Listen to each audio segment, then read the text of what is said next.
You may ask yourself, how should I know what a proper tinnitus assessment is like? Well, it is a crucial question to ask, because a proper tinnitus assessment can profoundly affect your well-being, and only by following the right assessment you can expect changes in tinnitus. There are many different tinnitus conditions. They differentiate based on whether tinnitus is caused by itself or being in the company of other problems such as very high levels of anxiety, decreased sound tolerance, hyperacusis or recruitment, and others. In reality, we rarely deal with tinnitus on its own.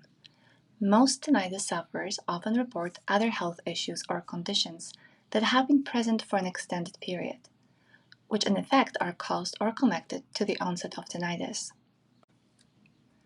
Now let's take a close look at the detailed picture on the screen. As you can see, tinnitus is not a singular condition affecting everyone in the same way, but instead there are many different types of tinnitus conditions, each with unique symptoms and characteristics. And that's precisely why no single remedy would work for all tinnitus sufferers. For that reason, tinnitus management, which includes therapy and treatment, is always highly personalized to address tinnitus sufferer needs.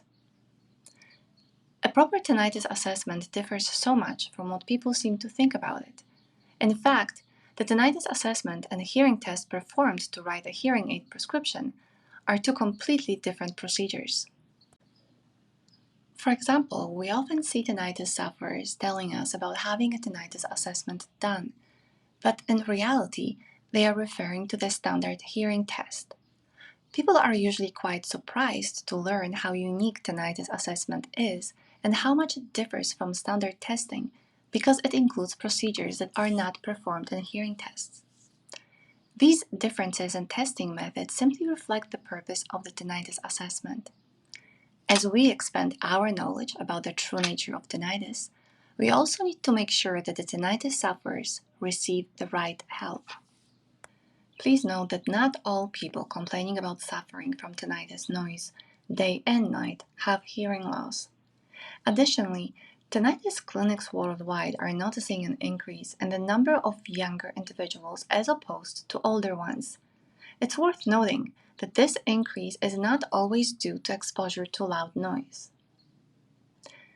Some people are diagnosed with medical conditions and others are referred by mental health professionals because they're going through very intense emotional distress.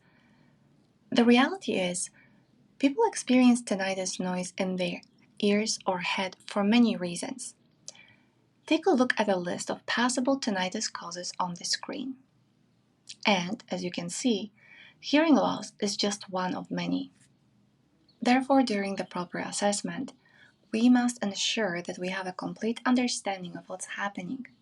We need to determine the cause of the tinnitus of this specific patient, and we also need to confirm that the family physician has seen our patient and that the ear, nose, and throat specialist has been involved in investigating the cause of their tinnitus. While in some cases a thorough psychological evaluation may be needed, but there are some specific tests that must always be performed. And that's because test results are critical in deciding the right course of action for the proper management, therapy, or treatment process. The first and foremost rule for all health practitioners is to do no harm. This is why, in the case of somebody who has hyperacusis or decreased sound tolerance, hearing aids are not necessarily the best option for them. And this is especially relevant when there is no evidence of hearing loss. Take, for instance, people who have chronic anxiety, but no hearing loss, but do have other health issues. They should not be aided by amplification, as they are fragile and may express discomfort with loud sounds and natural sounds.